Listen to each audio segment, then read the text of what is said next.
Fala galera do Simplifica, né? Você já vem acompanhando essa série de vídeos de filmes, ó, a pessoa tá de quarentena, já tá pensando na Netflix.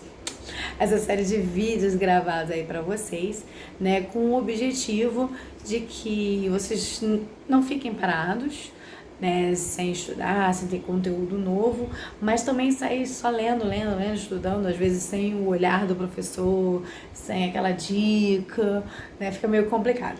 Então, hoje, nessa semana toda, nós estamos gravando essas aulas sobre os presidentes generais do governo militar. Então, já falamos sobre o Castelo Branco, o Costa e Silva, Médici, Geisel, e agora vamos falar sobre o Figueiredo, né? O Figueiredo, que na verdade é João Batista Oliveira Figueiredo, ele foi presidente de 1979 até 85, quando ocorrem as eleições para direta já. Né? Nós já verificamos aí que durante o próprio governo Geisel vão haver mudanças na questão das eleições, onde o Figueiredo teria 6 anos, né, de mandato, diferente dos outros presidentes, são 5 anos, ok? Também verificamos que no final do governo Geisel, ele vai extinguir o AI-5 de vez, né? Antes ele só tinha atenuado no início do seu mandato, no final do seu mandato ele vai extinguir. Então, quando o Figueiredo ele assume o governo, automaticamente ele vai ter que criar a lei da anistia, que é em 1979. Essa lei da anistia, ela tem probabilidade sim de cair na ESA, tá? Uma questão que é cara de ESA, que pode cair sim, ok? Então fica aí. O que seria a lei da anistia, gente? É simples, quer dizer perdão político, né? A gente já viu alguns movimentos, o período da regência, dependendo do grau e do status da pessoa, existia a questão da anistia. A mesma anistia foi solicitada quando houve a revolta da Chibata, né, na Marinha, no início do século XX, né, em 1910. E agora nós vamos falar sobre essa anistia aí que acontece em 1979. A anistia, como eu já falei, é um perdão político. Quando você tem o Médici, principalmente mais forte, mais contundente, com aquela política de propaganda, né, desenvolvendo o Estado, você vê que ele cria aquele slogan: Brasil, ame ou deixo. Você tem órgãos como o DOI-CODE, né, verificando quem são as pessoas tidas como terroristas ou comunistas, né, fazendo apologia ao comunismo. Então, muitos artistas e políticos vão buscar se exilar em algum lugar, né, fora do país. Então, em 79, esses ativistas, esses políticos e artistas puderam regressar ao Brasil tendo esse perdão político sem ser perseguidos. Todavia, a anistia ela também funcionou para as pessoas que participaram de atos de tortura, onde eles também não seriam julgados ou perseguidos pela sociedade civil quando o governo militar devolvesse o poder à sociedade civil, entendeu? Então, ela funcionou desses dois lados, tá? Ficou legal? Ficou tranquilo essa questão da ideia sobre a anistia? Então, a gente continua. Então, assim, também com essa... Se lembra que o Geisel ele falou que ele ia começar a coordenar essa retomada, né? Que seria lenta e gradual e iria visar muita segurança. Então, o Figueiredo, o que ele vai fazer?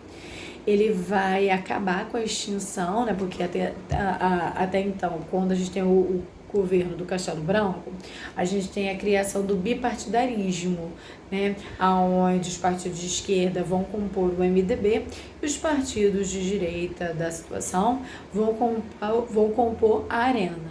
E aí, quando vem o Figueiredo, acaba esse bipartidarismo e aí você tem a Arena, os partidos que faziam parte da Arena, que na maioria das vezes eram mais da ala conservadora e militar, vão se transformar no Partido Democrático Social, que é o PDS. E já o MDB, né, ele vai estar se ramificando. Ou seja, o MDB ele vai se transformar no Partido Movimento Democrático Brasileiro, que é o PMDB, que atualmente virou novamente, né, MDB.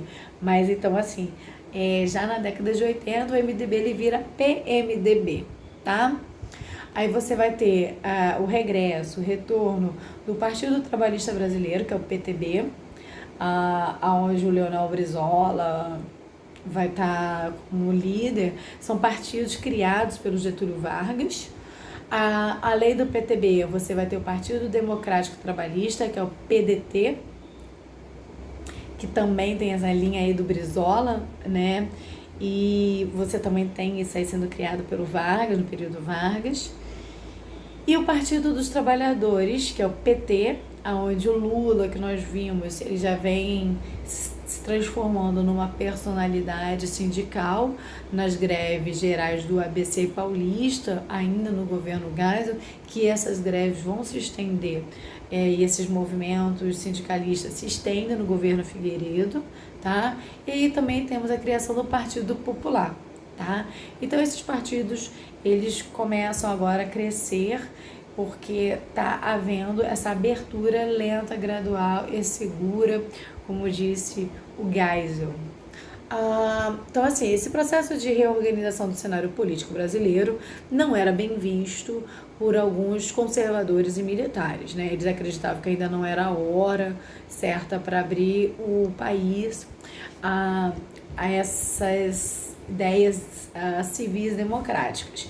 E aí você vai ter algumas ações tentando frear essa abertura para entregar o governo às mãos dos civis novamente. E você tem um atentado do Rio Centro, né? Muitas vezes vem com esse tema aí, né? Atentado ao Rio Centro. Ele é ocasionado por alguns militares descontentes com essa reabertura política, tá? E aí você tem um militar que acaba morrendo com a explosão de uma bomba que seria supostamente plantada no palco do comício do Dia do Trabalhador. Então, assim, era justamente para tentar, né, impedir esse avanço. E aí esse atentado do Rio Santo não dá certo, esse militar ele acaba morrendo com uma explosão da bomba, né, que seria implantada supostamente, né, até então, até hoje ainda há investigações sobre isso, mas supunha-se, né, de acordo com todas as evidências, que era para ser implantada aí para esse evento que estava acontecendo, reunindo vários trabalhadores. Na área econômica, as coisas também não estavam muito boas, não, sabe? Que nem a gente já viu, o governo Geisel ele já pegou o país com uma crise feita pela OPEP, né, uma crise do petróleo de 1973. Ele tenta de todas as maneiras suprir as carências energéticas do Brasil. Então faz o acordo nuclear, Brasil e Alemanha, em 1975. Ele vai investir na Petrobras para buscar petróleo, para buscar autossuficiência. Então a Petrobras ela vai para águas rasas, né, respeitando as 200 milhas da plataforma continental brasileira. Você tem a inauguração da usina hidrelétrica de Itaipu. Você tem a inauguração da ponte Rio-Niterói, também no governo Geisel. Você tem a construção de hidrelétrica na região norte, mas mesmo assim, com todos esses investimentos em infraestruturas e uma tentativa de finalizar a Transamazônica, você não consegue gerar recursos e você pega muito empréstimos no exterior. E isso vai gerar dividendos, o nosso PIB não vai subir tanto e a nossa inflação, sim, essa sobe demais. E o Figueiredo, quando ele assume o governo, ele vem com uma recessão, uma crise econômica, e aí em 1979 vai ter o segundo choque do petróleo, promovido pelo Irã. E aí que prejudica tudo. Se o Geisel estava tentando melhorar a economia quando ele estava presidente, no final de 79 você tem tudo desandando, uma inflação gigantesca. Então, assim, isso prejudica muito o governo dele, tá? O governo do Figueiredo. Então, aí o que o Figueiredo vai tentar fazer, né? Chama novamente Delfim, né? Delfim Neto, que foi o ministro do Planejamento Econômico, o pai do milagre econômico, né, principalmente no governo do Médici, chamou novamente o Delfim para ver se ele conseguia fazer aquele milagre de novo, né? Será que ele conseguiria? E aí você tem a criação do terceiro Plano Nacional do Desenvolvimento, né? O segundo quem criou foi o Geisel, como já falei na aula anterior. E aí o Delfim, ele não consegue reproduzir esse milagre econômico, mesmo tentando melhorar essa economia, não dá certo o terceiro PND, tá? E aí o que a gente vai acontecer? Pacotes econômicos, inflação, pegar empréstimo do mercado internacional, é só isso, né? E aí, meio a crise que estava assolando o país, diversos grupos políticos se mobilizaram em favor de uma aprovação chamada Emenda Dante de Oliveira, já é inverter, a Emenda Dante de Oliveira. Essa emenda, ela estabelecia a realização de uma nova eleição presidencial direta para o ano de 85. Bom, a emenda Dante, ela não rola em 85, né? A gente não consegue ter eleições, só tem eleições para governador, né, de forma direta. Para presidente, ainda as eleições serão indiretas. As eleições diretas para presidente só vão acontecer após a formulação da Constituição, isso eu vou explicar melhor na próxima aula, mas já fica adiantado aqui. Após a formulação da Constituição de 1988, e aí você sim tem as eleições de 1989, que você tem no segundo turno a disputa do Lula, né, o sindicalista que surge no governo Geisel, e com o Collor, o Fernando Collor de Mello, né? E aí o Collor vence as eleições de 89. Então, assim, aí sim, o Collor ele é o primeiro presidente eleito após o retorno democrático, de forma direta. Quando você tem o Tancredo Neves sendo presidente em 85, ele é eleito de forma indireta, tá? Ele é um presidente civil, ele é eleito pelos grupos democráticos, né, que são agora a maioria, mas não é por meio do voto indireto, tá ok? Ficou claro aí, gente?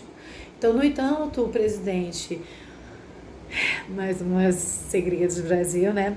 O Tancredo, ele não consegue assumir a presidência, ele tinha um câncer no intestino, e aí ele é internado e ele acaba tendo óbito, e por fim assume aí o seu vice-presidente, que é o Sarney, né, o José Sarney. Então, assim, nas próximas aulas nós vamos analisar principalmente uma coisa que a ESA adora. Ela já gosta desse temazinho dos diretas já, ela gosta dessa emenda Dante, ela gosta de quem assume se o voto é direto, indireto, uma coisa que confunde. Ela gosta, a ESA, tá? Quando eu falo ela, é essa. A ESA gosta, e a ESA adora esse tema de pacotes econômicos, né? Então, assim, na próxima aula nós vamos analisar todos os planos econômicos, mudanças do nome das moedas, e isso vai ficar bem legal, tá bom? É um pouco confuso, só um pouquinho, mas nada que seja um bicho de 7 cabeças. Então, estamos aí a passos largos para a gente finalizar nosso conteúdo, galera. Eu quero ver vocês comentando aqui, tá? Eu quero ver vocês mandando mensagem no WhatsApp, e eu quero ver vocês estudando bastante, tá? Nós aqui, a família Simplifica, estamos tentando, da melhor forma possível, contribuir com a diminuição da propagação desse vírus, que já está gerando um certo caos, já gerou, né, na China, está na Itália, Espanha, afetando agora a França, os Estados Unidos já está reconhecendo. Então, da melhor forma possível para vocês estudarem e conseguirem alcançar o futuro de vocês, o sonho de vocês. Então, Karina Broderruge aqui se despede. Minto, não me despeço não.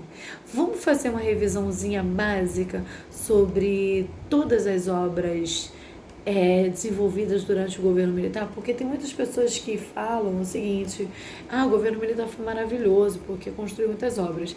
Então, só pra gente ter um pouquinho da noção, eu já estava me esquecendo dessa parte. Primeiro, vamos fazer um revezar aí, vamos fazer um checklist, né? Nós temos aí a mudança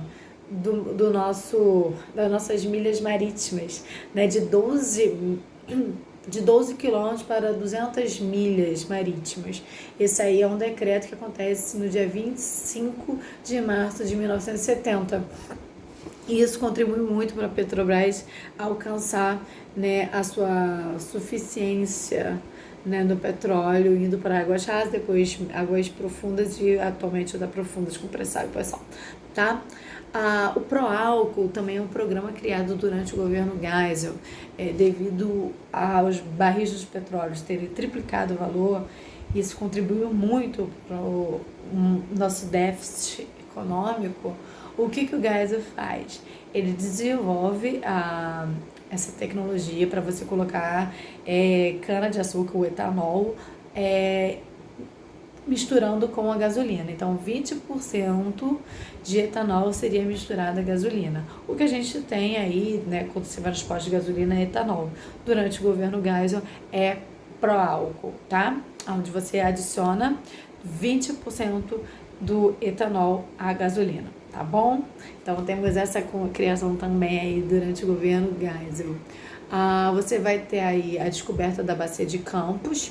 A ESA está gostando muito desses temas voltados, misturando, não sei se é geografia, não sei se é história, ela está gostando muito. Então, assim, você tem a descoberta da Bacia de Campos em 1974, que aí vai elevar a produção do petróleo. Hoje a Bacia de Campos é extremamente produtiva.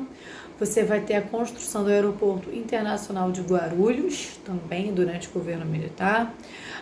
Vai ter a construção do centro do lançamento de foguetes da Barreira do Inferno, lá em Natal. Você também vai ter a criação do Fundo Rural, que é o fundo de investimento para as pessoas que trabalham na área rural, né, poderem se aposentar. Você tem o projeto Rondon, de 1967, que vão levar jovens estudantes às regiões norte do país para ajudar na saúde, na educação.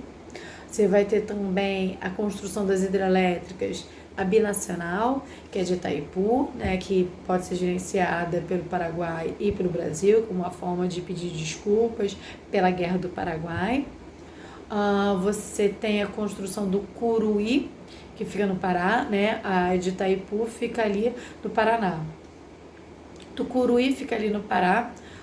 Construíram também a usina atômica, nós temos o acordo nuclear Brasil e Alemanha em 75, então você vai ter a construção de Angra 1 e Angra 2, que fica aqui no Rio de Janeiro.